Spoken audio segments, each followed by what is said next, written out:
बरेली में I love Mohammad विवाद और जुमे की नमाज को लेकर कड़ी सुरक्षा व्यवस्था की गई है।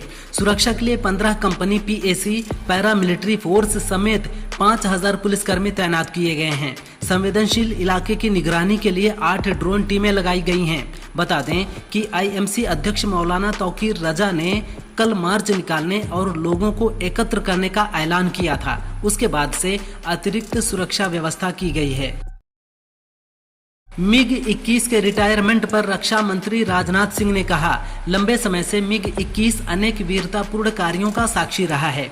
इसका योगदान किसी एक घटना या किसी एक युद्ध तक सीमित नहीं रहा है। 1971 के युद्ध से लेकर कारगिल संघर्ष तक या बालाकोट हवाई हमले से लेकर ऑपरेशन सिंदूर तक हमारे सशस्त्र बलों को जबरदस्त ताकत प्रदान की। आज हम सब इसको विदाई दे रहे हैं। मेरे मन में गौरव और कृतज्ञता की भावना भी है। पीएम मोदी ने कल बिहार सरकार की मुख्यमंत्री महिला रोजगार योजना शुरू की। इस पर कांग्रेस सांसद प्रमोद तिवारी ने प्रतिक्रिया दी है।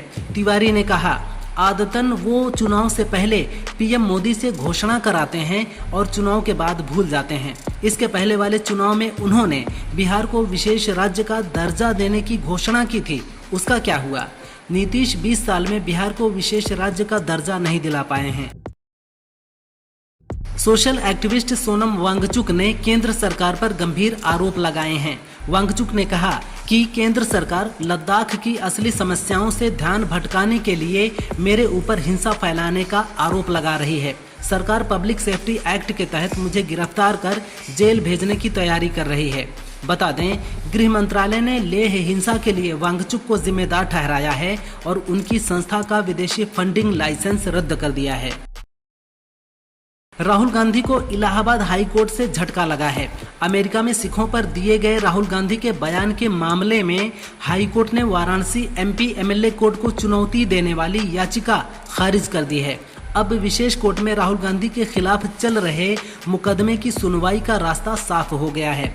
राहुल ने सितंबर 2024 में कहा था कि भारत में सिखों के लिए माहौल अच्छा नहीं है। गाजियाबाद की लोनी विधानसभा सीट से बीजेपी विधायक नंदकिशोर गुर्जर ने अखिलेश यादव और आजम खान पर निशाना साधा है। नंदकिशोर ने कहा, अखिलेश के अंकल जेल से बाहर आ गए हैं, इसलिए वो खुश हैं, लेकिन आजम को अभी सिर्फ जमानत मिली है। कर्मों का फल तो भोगना ही पड़ेगा। उन्होंने सिर्फ दंगे कराए हैं। प्रदेश की कानून व्यवस्था उन्होंने ही बर्बाद की है।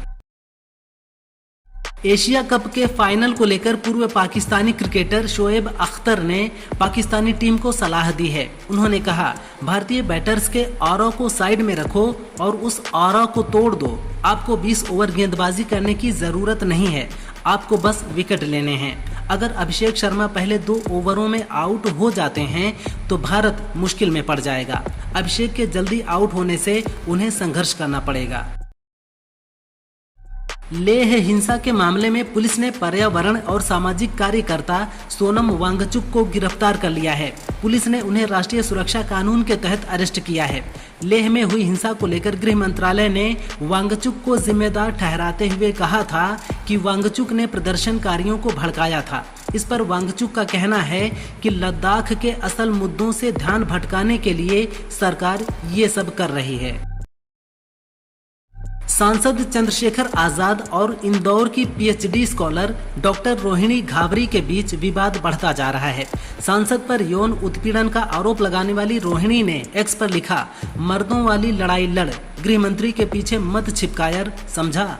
मैं तुझे मार के मरूंगी। नौटंकी बाज मुझसे दारू की बोतल से स्विट्जरलैंड से मंगाता था, समाज को बता। वहीं अमित शाह और बीजेपी को टैग करते हुए लिखा कि क्यों बचा रहे इसको, ऐसा क्या दे रहा है। यूपी के बरेली में जुमे की नमाज के बाद विवाद हो गया। हजारों लोग आई लव मोहम्मद विवाद को लेकर इस्लामिया ग्राउंड में जाने की जिद पर अड़े थे। पुलिस ने रोका तो भीड़ ने धार्मिक नारे लगाए और पथराव कर दिया। पुलिस ने हालात पर काबू पाने के लिए लाठीचार्ज किया और आंसू गैस के गोले दागे। पुलिस ने मौलाना तौकीर रजा को हिरासत में ले लिया है। इन्हीं पर लोगों को भड़काने का आरोप है। शहर में फोर्स मार्च कर रही है।